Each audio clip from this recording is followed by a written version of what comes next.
Bueno, chicos, hoy vamos a seguir hablando sobre pacientes críticos. Ahora vamos a hablar sobre el transporte del paciente crítico. El transporte del paciente crítico va muy generalizado porque es un transporte en el área de emergencia, de un centro de salud a un nivel 3, a un nivel 4, dependiendo a qué tipo de especialidad quieres transferir tu paciente, ¿no? De un nivel 3 a un nivel 4, ¿no? De un nivel 2 a un nivel 3. Entonces, vamos a ver, primero tenemos que tener en cuenta que es un transporte de paciente crítico. Les he puesto esta imagen como para que ustedes puedan tener una referencia. Para nosotros transportar un paciente crítico de una UCI a una tomografía, a una resonancia, a una rayos X, a un procedimiento especializado como una broncofibroscopía, una endoscopía. Entonces debemos de tener en cuenta con qué cosas vamos a llevar a nuestro paciente. Debemos de preparar con qué va a ir nuestro paciente. Por lo general, un paciente que está en una unidad de cuidados intensivos está pues con un tubo orotraqueal, con un catéter venoso central, con línea arterial, con un sistema PIC, con tal vez con un drenaje torácico, tal vez con un monitoreo cardíaco, etcétera, ¿no? Tiene un montón de invasivos. Entonces, ¿cómo transportar a estos pacientes del área de cuidados intensivos a, por ejemplo, la tomografía? Entonces, vamos y lo que tenemos que hacer es lo siguiente. Si hay necesidad de transportar bombas, solamente vamos a transportar con las bombas que son necesarias. Por ejemplo, hidratación no hay necesidad de llevar en la, en el transporte del paciente, ¿no? Si el transporte es corto, si el transporte es largo, eso tiene que ver mucho que ver. Si el transporte es largo, por ejemplo, si digamos es un paciente que está en ventilación mecánica y se le va a transportar por 2 horas de viaje, ¿ya? Entonces tenemos que prepararnos, o lo ideal es tener una ambulancia que tenga oxígeno, generador de oxígeno. Eso es lo ideal, lo primordial. Uno. Dos, o que tenga una fuente eléctrica adecuada, con una muy buena batería. Tres, que tenga un ventilador mecánico, que tenga unos puntos eléctricos adecuados, ¿no? Entonces, por eso tenemos que tener en cuenta y verificar cómo vamos a transportar a nuestro paciente. Si es un transporte de 10 minutos o 15 minutos que nos demoramos en llevar una tomografía, ir y regresar, ahí también hay que ver. Lo único que, por ejemplo, si es 10 a 15 minutos, podemos llevar cargado nuestra sedación, ¿no? Una sedación podemos llevar cargada de jeringas y así poder administrarle poquito a poquito si en caso que el paciente empezaría a despertar. ¿Ya? Cosa que así nos evitamos de llevar el fentanilo, midazolam, becuronio, rocuronio, etcétera, ¿no? Ahora, si está con algún vasopresor, sí tenemos que llevar el vasopresor porque no hay forma de dosificar de forma manual ese vasopresor. Entonces, si está con dos vasopresores, dos bombas tenemos que llevar, pues no. Entonces, ¿qué más? El ventilador mecánico. Si un paciente está en ventilación mecánica, tenemos que preparar adecuadamente nuestro ventilador mecánico para así nosotros poder llevar a nuestro paciente. ¿Ya? Entonces, vamos. La categorización, como les decía, la categorización es muy importante. Nosotros debemos de ver qué tipo de categoría en nuestro hospital o a qué tipo de categoría vamos a mandar a nuestro paciente crítico. El transporte de estos pacientes siempre está rodeado de un riesgo para el paciente, a veces para la tripulación, lo que acompaña en su decisión y el traslado, ¿ya? Ese paciente puede estar con un grado de 15 puntos, un ejemplo, un TEC, ¿ya? Un TEC subió a la ambulancia con grado de 15 puntos. ¿De dónde viene? De Huaral a Lima, al Hospital 2 de Mayo, ¿ya? Tenemos cama, la cama del 2 de Mayo está ya todo preparada, la ambulancia está todo preparada, el paciente sube con un grado de 14 puntos al TEC a la ambulancia. La ambulancia está vendiendo aproximadamente 100, 120, hasta 140 por hora. Entramos directos. Hasta 150 tiene la ambulancia este, permitido correr, ¿no? Entonces, va a esa velocidad. Al ir en esa velocidad va a generar unas ligeras vibraciones. Esas vibraciones pueden causar algunas alteraciones. Ahora, eso nomás no es todo. Cuando tenemos que verificar si el paciente está en su primer día, segundo día, tercer día de TEC, tal vez en el tercer, cuarto día, en ese trayecto que simplemente levantarlo de la camilla y pasarlo a la camilla y a la ambulancia, empezó a haber un grado de hipoxia y esa hipoxia generó una isquemia cerebral. Esa isquemia cerebral de lo que se ven 14 puntos, en el camino va yendo 10, 9, 8. Entonces, como ambulancia, tú tienes que ir preparado para intubar a tu paciente, para iniciar ventilación mecánica, todo, hasta que llegue a su centro de labor. Por eso es muy importante saber reconocer eso. Ya, el transporte de pacientes siempre está rodeado de un riesgo. Definitivamente el riesgo es alto para transportar un paciente de un lugar a otro sitio, ¿no? Los riesgos se minimizan cuando tú tienes una buena planificación con tu personal para poder transportar a ese paciente. Como les dije, si el paciente está en ventilación mecánica, llevar nuestra ventilación mecánica, programar, verificar nuestra ambulancia, que todo esté funcionando. ¿Ustedes creen que el paciente se descompensa, lo intuban a medio camino, ya? Lo intuban y solamente te llevaste un baloncito de transporte, ¿ya? Y el paciente lo intubas, no funciona el ventilador, las compresoras, el generador de oxígeno no funciona, el paciente se va a morir. Entonces, ¿el riesgo de quién es? El riesgo es prácticamente de la tripulación que no ha preparado bien sus materiales para poder llevar, transportar ese paciente, ¿no? Por ejemplo, aquí en la temporada de COVID había todo el apoyo tecnológico, todo para poder transportar a nuestros pacientes, ¿no? Todo lo ideal para poder transportar a nuestros pacientes. Tenían todo, ambulancia de categoría, todo había, ¿no? Entonces, como una pequeña reseña histórica chiquita nomás, no voy a leer todo. En 1972 se creó, se diseñó un vehículo de atención prehospitalaria, ¿ya? ¿Cómo se va a transportar un paciente? En 1980 nació el sistema de transporte de emergencia pediátrico, ya está más especializado.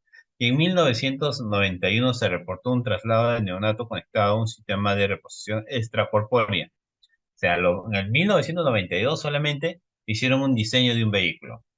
Del 1792 a 1991, después de 200 años, tanto se ha generado la tecnología que lo que simplemente están diseñando un vehículo, ya en 1991 ha aparecido una ambulancia para un transporte y sistema de remoción extracorpórea. ¿Qué quiere decir?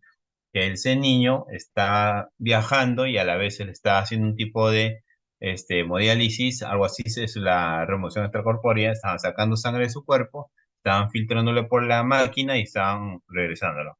Sacaban sangre, oxigenaban por la máquina y regresaban. Sacaban sangre, oxigenaban por la máquina y regresaban. O sea, se dan cuenta cuánto ha desarrollado la tecnología para que cuando tú estés hospitalizado y pidas una ambulancia de tipo 3 y te digan aquí en el Perú, no hay ambulancia de tipo 3, no hay ambulancia de tipo 4.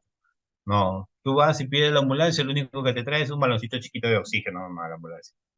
Entonces, hay que ver todo eso. O sea, si ha habido este crecimiento de tecnología, tiene que ser para todos. El Estado se tiene que preocupar más para el campo de la salud, así para nosotros poder tener toda la tecnología en nuestra mano y poder resolver adecuadamente el transporte de pacientes,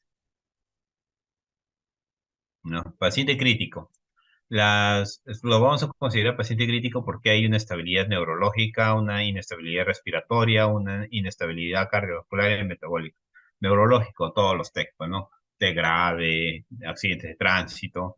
También puede ser una malformación arteriovenosas, podría ser un aneurisma que se reventó. Entonces, para todo eso tenemos que ver cuál es la causa. Por ejemplo, en una evaluación neurológica del paciente, no, si yo voy a transportar a mi paciente, no solamente voy a mirar el monitor, porque el monitor puede estar compensado con las drogas que le estoy administrando. Tengo que ver la parte neurológica del paciente, cómo está la parte de la pupila, si hay respuesta neurológica, si hay respuesta al dolor, etcétera, ¿no? Ahora, en la parte, esa es en la evaluación neurológica de un paciente crítico, al transportar un paciente crítico, siempre tengo que estar revisando eso, revisando que no haya ninguna alteraciones en la parte neurológica, ¿no? Ahora, en la parte respiratoria, ¿qué es lo que vamos a ver en la parte respiratoria? Vamos a ver que el paciente tenga buena mecánica respiratoria. ¿Cómo nos vamos a dar? Es ver la simetría torácica. Si está en ventilador mecánico, las ondas en la ventilación mecánica, ¿no? Ahí todo eso nos vamos a tener en cuenta. ¿Cuánto satura nuestro paciente? ¿Cuánta frecuencia respiratoria tiene nuestro paciente? Es la mejor forma de monitorizar la parte respiratoria de nuestro paciente. La parte cardiovascular, sí nos vamos a ayudar porque vamos a tener un EKG con un monitoreo continuo, ¿no? Las 24 horas. Vamos a monitorizar la frecuencia cardíaca, el ritmo cardíaco con el EKG, ¿no? Y metabólico, pues en metabólico nos vamos a poder, antes de sacarlo, vamos a tomarle un aguita y vamos a decir un problema metabólico, ¿no? si hay una acidosis metabólica, una alcalosis metabólica, etcétera, de cuál sea el problema, ¿no? Se puede solucionar tal vez con algunos medicamentos o se puede solucionar seteando el ventilador mecánico. ¿Qué tipo de transportes tenemos? Ambulancias, transportes intrahospitalarias y transportes por vía aérea. ¿Ya? No lo he enfocado mucho el transporte de vía aérea y de ambulancia porque ya son unos transportes especializados, porque ahí tienes que medir la presión barométrica, etcétera, la presión del aire, porque cuando subes tú con oxígeno al cielo cambia la barometría, entonces es un poquito más complicado, pero lo que a nosotros como intensivistas vamos a ver, transporte en ambulancia y transporte en camión. Primero es primaria o extrahospitalaria, desde el lugar de emergencia al hospital. Entonces ahí tenemos que verificar qué va a necesitar nuestro paciente, ¿ya? Por lo general, si tenemos un paciente con un compromiso en funciones vitales, ¿qué es lo que vamos a hacer? Lo ideal en estos casos es verificar, ¿no? ¿Cuál es el problema para nosotros poder trasladar al paciente? Si tenemos un paciente con un TEC, tenemos que pensar que ese TEC de lo que es un grado 15 probablemente en el trayecto se descompense y llegue a un grado de 7, 8 puntos. Entonces, para eso tenemos que llevar nuestros ventiladores mecánicos, oxígenos, palas, tubos, ambú, etcétera, pues, ¿no? Hasta que llegue nuestro paciente. Secundario o interhospitalario, de otro hospital a otro hospital, ¿ya? Terciario o interhospitalario, movimiento de pacientes críticos dentro de un hospital, ¿ya? Ya. Según gravedad del paciente, como le dije, en emergencia debe realizarse de inmediato, tiene prioridad absoluta. De urgencia puede esperar horas con posible riesgo vital. Demorante puede programar si no requiere ninguna resistencia inmediata. Por ejemplo, de emergencia son los TEC.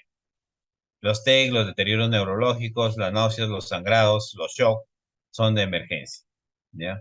Urgentes son, pues, patologías, dolor renal, puede ser un,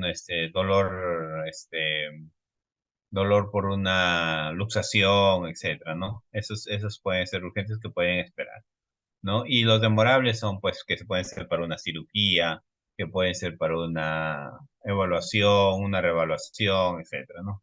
Que tú puedes dar 1 o 2 días de demora.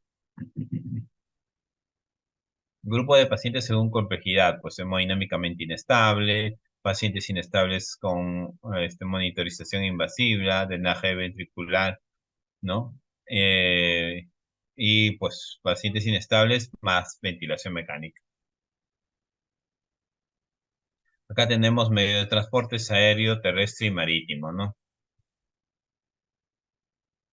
Ahora, esto es muy importante. Ficha técnica para la descripción y prestaciones de la cartera de servicios del transporte, ¿no? Atención prehospitalaria con ambulancia de tipo 2. Atención médica de emergencia con foco o sin foco de traslado. Entonces, estas son las categorías a dónde vamos a trasladar. Lo que nos importa a nosotros son traslado secundario, especialidad, día de retorno ambulancia de tipo 3 para adultos. ¿Qué nos dice ahí? El traslado del paciente se necesita con apoyo de equipo especializado. ¿Ya? ¿Quién es el equipo especializado? Médico, enfermero y técnico. Si fuera del equipo especializado, necesitas tu paramédico, ¿ya? Y necesitas tu chofer. O sea, que son 5, ¿ya? Y asistencial centro o un centro de especialidad o sitio o retornar a un punto inicial con el fin de completar el proceso de la atención. ¿No es cierto? Es muy importante eso. Ambulancia de tipo 1, de tipo 2, tipo 3 y tipo 4. Transporte de pacientes estables es el 1. El tipo 2 es uso de ciudades pequeñas, atención de pacientes con trauma, equipo básico es monitor portátil, ventilador mecánico, etcétera, ¿no? Y tipo 3 uso de atención a pacientes críticos inestables, equipo avanzado, ya comunicación total entre los hospitales, ¿no? Y tipo 4 es atención de pacientes de cuidados intensivos. Ya, equipo sofisticado, comunicación total de cabina a caja, definitivamente. y exclusivo con ciudades grandes, ¿no? Exclusivo en ciudades grandes. O sea, en Lima solamente debemos tener ambulancia de tipo 3 y de tipo 4, ¿ya? En los hospitales, ¿ya? Y de tipo 2 tal vez, pues, ¿no? Para poder hacer un transporte de paciente a un centro de laboratorio o algo. Pero en los hospitales debería haber tipo 4 y tipo 3. Más que cualquier otra ambulancia. Son ambulancias altamente complejas. Por ejemplo, el tipo 4 tiene su ventilador mecánico, su generador de oxígeno, etcétera, ¿no? El tipo 3 tiene también lo mismo, ya, pero con un déficit, ¿no? Por ejemplo, la ambulancia de tipo 3 es un poquito más pequeña a la necesidad, porque solamente son pacientes críticos o inestables. Pero en cambio, en la tipo 4 ya son pacientes de cuidados propios, pacientes de cuidados intensivos. Este paciente va a bajar en ventilador mecánico, va a bajar con sus bombas de infusión, va a bajar con un bien complejo, va a bajar, bueno.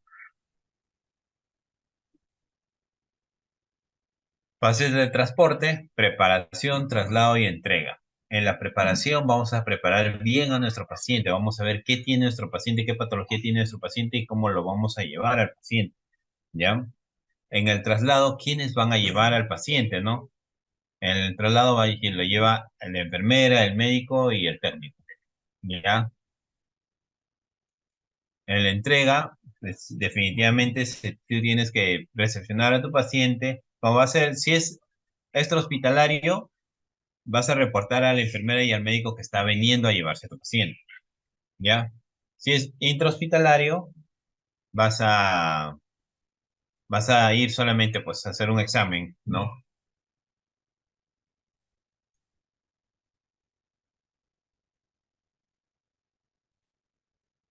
Preparación, decisión del traslado, definir método de transporte, evaluación de pacientes, resumen de historia clínica, exámenes, imágenes, consentimiento, aceptación del centro receptor, coordinación de momento de traslado, realizar todas las medidas de reanimación e intubación, drenajes pleurales, monitorización continua de funciones vitales, evaluación de los invasivos. Es muy importante. Imagínense ustedes transportar este tipo de paciente. ¿Cómo creen? El paciente que usted lo ven en la imagen. Este paciente está con ECMO, está con su monitoreo extracorpóreo, ¿ya? Está con su balón de contrapulsación, a la vez le están haciendo una aféresis, a la vez le están administrando drogas, a la vez están administrando, están en ventilador mecánico, está con su monitoreo. Entonces, trasladar a este paciente sí va a ser complejo. Mínimo para transportar a este paciente y trasladar a este paciente, necesita un personal entre 5 y 6 personas. Una ambulancia tipo 4, ¿ya? Un grupo que se encargue del transporte y un grupo que se encargue de la recepción y preparación de los materiales en la ambulancia. Entonces, ¿se puede transportar ese tipo de pacientes? Sí, ya hay que tener en cuenta esto. Monitoreo, hoja de funciones vitales, evaluación de parámetros hemodinámicos, evaluación neurológica, EKG de forma continua, presión arterial, temperatura, sonda Foley y capnografía opcional.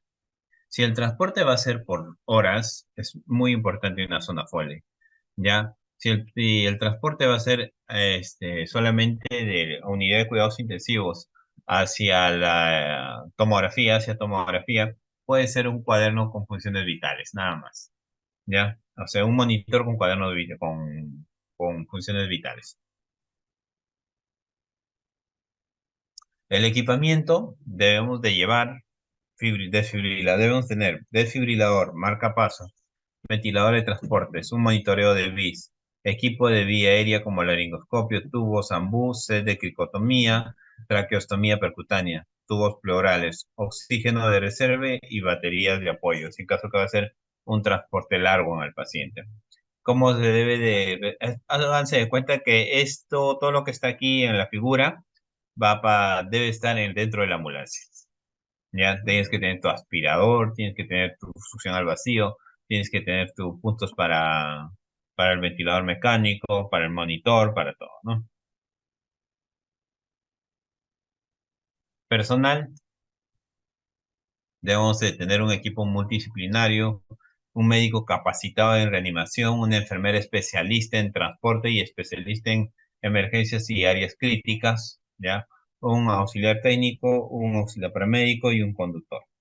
Ahora, cada uno tiene que tener una capacitación exclusiva, ¿no? Por ejemplo, un equipo multidisciplinario va a ser un médico reanimador. El médico va a ser especializado, capacitado en detectar la parada cardíaca, ¿no? Si en caso que el paciente va a entrar en una parada cardíaca. La enfermera tiene que ser especialista. ¿Por qué digo en transporte y en área crítica? ¿Por qué? Porque ella tiene que conocer al derecho y al revés dónde se encuentran todas sus medicinas dentro de la ambulancia. Yo no, si yo me subo ahorita a una ambulancia y yo estoy más perdido que Pedro buscando a su mamá, ¿no? Entonces, que Marco buscando a su mamá. ¿Por qué? Porque yo no sé dónde están las gasas, yo no sé dónde están las jeringas, no sé dónde están los medicamentos. Entonces, por eso tiene que ser una enfermera especialista. Recordemos que la parada cardíaca nos da de un momento a otro. Hay paradas cardíacas que son súbitas. Y hasta que vayas buscando la adrenalina, hasta que vayas buscando la jeringa, ya, el paciente se murió ya. Entonces, por eso es muy importante que el enfermero especialista conozca dónde y dónde están ubicadas sus cosas.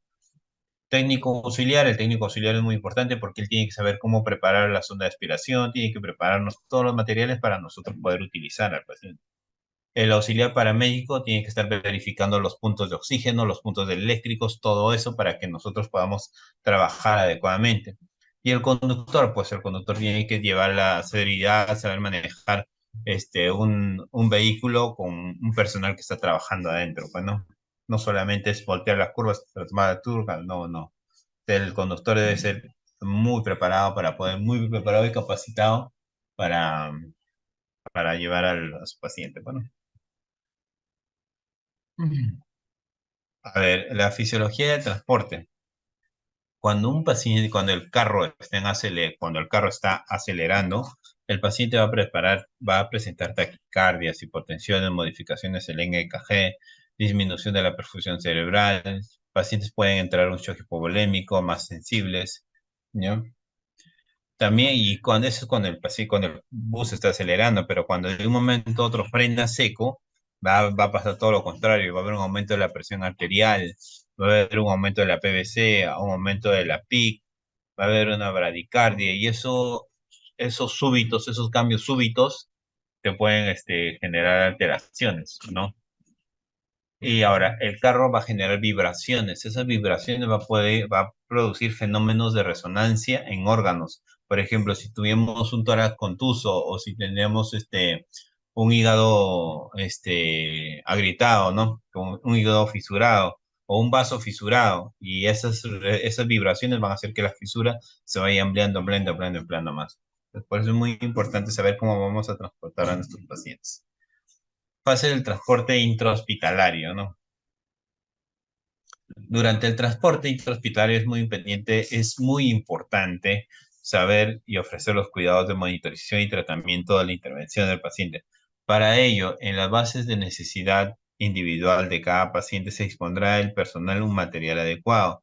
Debemos de tener todo nuestro material adecuado para nosotros transportar adecuadamente al paciente. Import- Importante definir las distintas fases que va a realizar en el transporte intrahospitalario. Podemos dividirlas en tres fases. Ya, en el transporte intrahospitalario es muy importante porque debemos de tener todo coordinado. Ya no puede haber ninguna descoordinación y no podemos llevar así a la deriva, porque nuestro paciente, el balón de oxígeno tiene un tiempo de vida, el ventilador, las baterías del ventilador tienen un tiempo de vida, las bombas tienen un tiempo de vida, no son para siempre, por eso tiene que estar totalmente previamente coordinado para nosotros hacer un transporte adecuado. En la fase de la preparación, es como le decía anteriormente, tenemos que preparar todo nuestro material, pues, ¿no?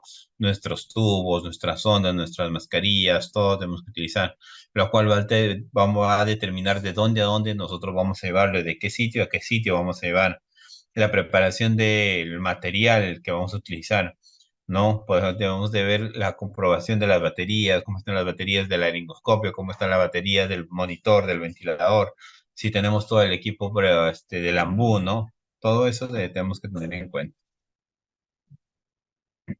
Fase de preparación, los pacientes que dispongan de una monitorización de la presión intracraneal, Si en caso que es necesario, podemos llevarlo con monitor camino, ya estable. Por ejemplo, debemos de mantenerlo al paciente con una PIC menor de 15 para que tengamos un transporte adecuado, ¿no? Paciente que salen de la UCI tiene que salir con una monitorización continua. O sea, si va a salir el paciente de la UCI, sale monitorizado. Se transporta monitorizado y regresa monitorizado. Fase de transporte, se manejan protocolos establecidos. Paciente debe mantenerse monitorizado.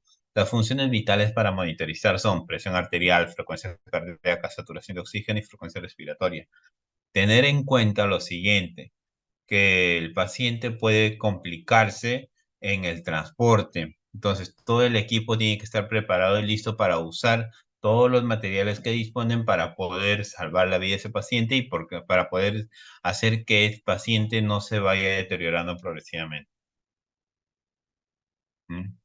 Fase de regreso. Una vez de vuelta, el paciente deberá volver a conectar todas las infusiones de monitoreo, conectar al ventilador con sus mismos parámetros o verificar que no hubo ninguna alteración en realizar modificaciones. Por ejemplo, si el paciente al momento que ha sido trasladado ha presentado sangrado, secreciones, entonces hay que aspirar, hay que verificar si en caso que el paciente se puede desplazar el tubo en el transporte, ya que suele pasar, entonces hay que verificar y solucionar esos problemas cuando llega al área del paciente, mientras que las funciones vitales no estén alteradas. Alteraciones cardiovasculares, ¿no? Las alteraciones cardiovasculares, como les expliqué hace un momento, va a haber cambios en el EKG, ¿no? Va a haber cambios, puede haber una bradicardia, puede haber una taquicardia, etcétera, ¿no? ¿Qué hacer en una bradicardia? Puede haber unas arritmias por el transporte, ¿no? Entonces hay que verificar y tener todos los medicamentos en cuenta cuando tengamos alteraciones cardiovasculares. Bueno, respiratorias, si ha habido causas de hipoxia, ha habido deterioro, tal vez el mismo hecho que el paciente esté en la ambulancia, le ha generado malestar, todo eso, entonces ha habido deterioro de conciencia y eso ha hecho que el paciente no respire adecuadamente. Entonces, tenemos que saber este algoritmo, ¿ya? Valorar la necesidad de transporte del paciente, si es necesario transportar al paciente o no es necesario transportar al paciente. Por ejemplo, les pongo ejemplo. Si hoy día le han tomado una radiografía de tórax, ya, y el médico dice, no, vamos a tomarle otra radiografía, pero al tomarle otra radiografía se dan cuenta que ha estado mal tomada. Entonces el doctor dice, no, hay que bajarlo. Entonces, pero el paciente está inestable. Entonces hay que verificar si es adecuado bajarle a una tomografía cuando el paciente se encuentra inestable. No es adecuado, no es mejor, no es bueno, definitivamente. Hay que estabilizar para poder bajar. Por ejemplo, si en caso que sería para una cirugía, si está complicándose el paciente y sabemos que la cirugía le va a mejorar, entonces sí se tiene que bajar inmediatamente, ¿no? Saber en qué momento vamos a bajar, por qué vamos a bajar. ¿No? Evaluar al paciente si está estable. Si está estable el paciente, si conseguimos, continuamos para ver si no tiene ningún riesgo. Si no está estable, tratamiento apropiado hasta que se estabilice y luego empezamos a verificar, ¿ya? Si no está estable, entonces continuar con tratamiento indicado, ya seleccionar el equipo y medio de transporte, con qué lo vamos a transportar. Ya, si sigue estable, y entonces vamos a coordinar el traslado al departamento donde nos van a recepcionar y así traslado. Y si luego de todo eso se puede coordinar, si se mantiene estable, iniciar el traslado del paciente. Eso es lo más ideal que se tiene que hacer, todo lo que tú tienes que hacer para poder transportar a tu paciente.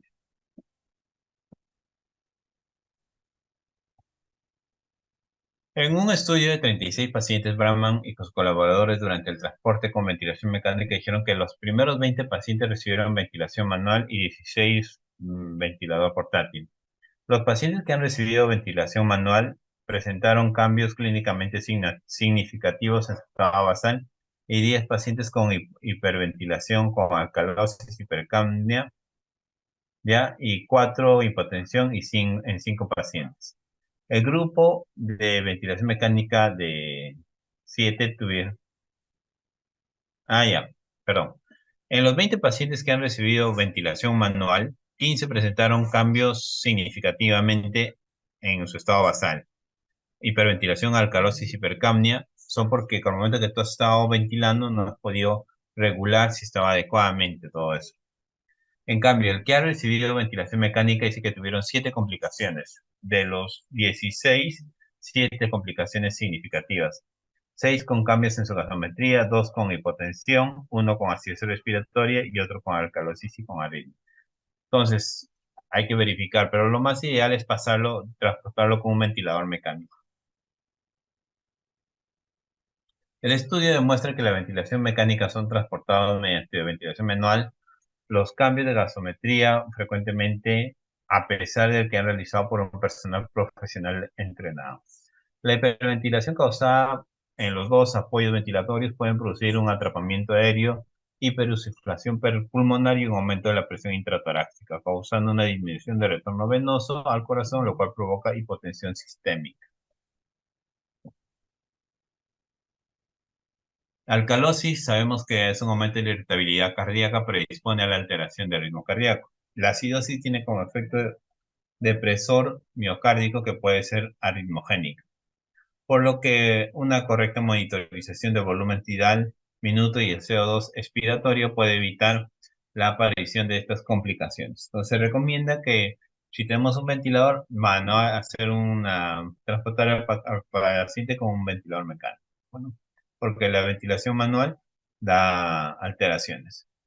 El paciente neurocrítico, la mayoría de los pacientes que mueren por TEC, no lo hacen por el trauma que han recibido, sino que cuando un paciente está entre un grado de TEC, ¿qué presenta el paciente? El paciente presenta un déficit neurológico. Ese déficit neurológico te puede causar alteraciones cardíacas y alteraciones respiratorias. Cuando te causan las alteraciones respiratorias, entonces, ¿qué es lo que va a pasar? Si hay unas alteraciones respiratorias, va a haber isquemia cerebral. Y esa isquemia cerebral va a ser ocasionado ¿por qué? Por una hipoxia. Ahora, si también no nos damos cuenta que el volumen sangrado que el paciente está hipotensando, esa hipotensión también te va a ocasionar isquemia cerebral, ¿ya? Y ahora, verificar que tal vez ha sangrado el paciente intracranealmente y no ha sido operado, entonces esa hipertensión intracraneal te va a generar isquemia. En resumen, ¿por qué muere un paciente tequeado? Por un cuadro isquémico que presenta. ¿Cuáles son las causas? Oxigenatoria, hemodinámica y decisión quirúrgica. Bueno. Concluye que con una adecuada monitorización de presiones invasivas, saturación de oxígeno, frecuencia cardíaca, PIC, CO2 expirado, es posible ofrecer un cuidados intensivos adecuado durante el traslado de los pacientes con trauma craneal. Ya todas las complicaciones aparecen habitualmente durante el transporte intrahospitalario y asociaciones de complicaciones que están presentes antes y después del mismo. Recomendaciones para los traslados de pacientes en UCI como urgencia deben tener una correcta monitorización, ¿ya?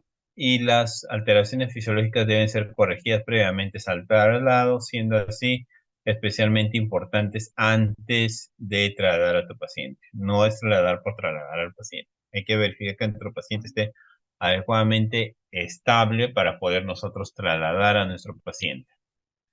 Bueno, si alguien tiene alguna duda, me podría, me podría hacer unas preguntas. Si no, creo que ya estaríamos dando por concluido esta charla sobre transporte de paciente. Eduardo. Muchas gracias, licenciado Kenneth. Sí, así es. Si alguien tiene alguna consulta, la puede realizar en estos momentos, para que activando su audio o escribiendo por el chat del Zoom, para que el licenciado Kenneth pueda absolverla.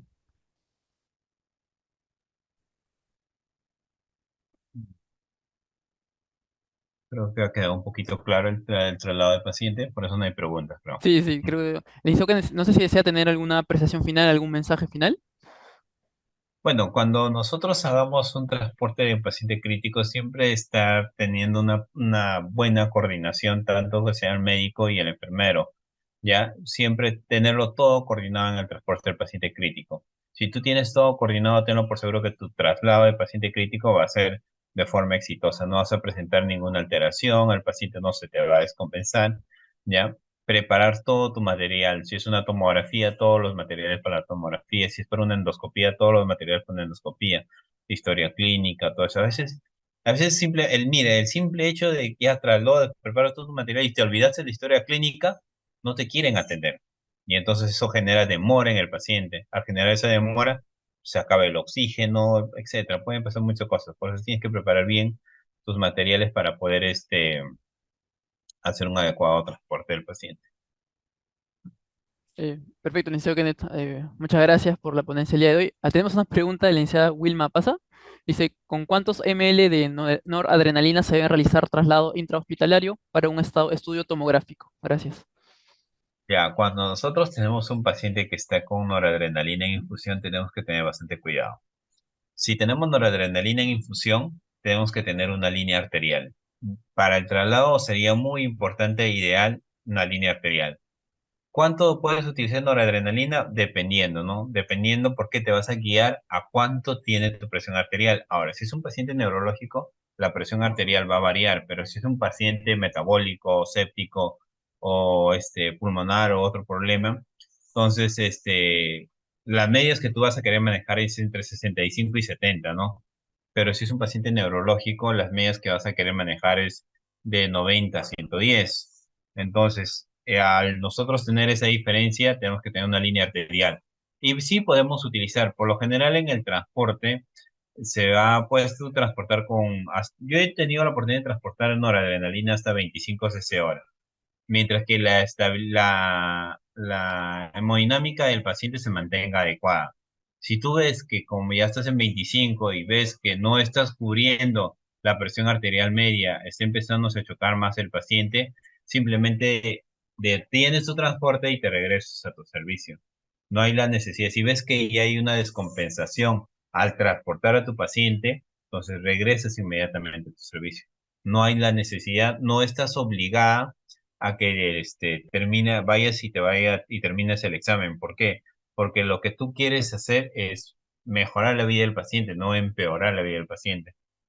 Entonces, puedes trasladar hasta un máximo de 25 ml de noradrenalina, ¿ya? Pero con una línea arterial. Y si no tuvieras una línea arterial, entre 5 y 7 de noradrenalina como máximo ml, ¿ya? Porque ya a mayor cantidad también no vas a poder monitorizar adecuadamente, bueno, puedes retirar la sedación y el paciente puede presentar un cuadro de hipertensión y esa hipertensión es maligna, la hipotensión es maligna, entonces por eso es muy importante verificar cómo lo vas a trasladar, ¿no? Pero haber resuelto tu problema, licenciada Vilma, ¿no? Sí, licenciada Wilma Pasa. Licenciada Wilma. A Wilma, Wilma, Sí. Wilma. Sí, si no hay ninguna duda adicional, estaríamos dando por concluido el licenciado Kenneth. Muchas gracias por su Muchas ponencia el día de gracias, hoy. Eduardo. Sí, igualmente a los participantes les brindo que ya a partir del día de mañana va a estar subido también este material en su aula virtual y el día de mañana también tenemos clase de 2 de la tarde hasta las 6 de la tarde. Bueno, eso sería todo por el día de hoy. Licenciado Kenneth, muy buenas tardes. Hasta luego, Gracias, hasta una Eduardo. próxima Muchísimas oportunidad. gracias. Cuídense, hasta luego, nos vemos. Hasta luego. Hasta luego. Bueno, estimados participantes, estamos dando por concluido el día de hoy.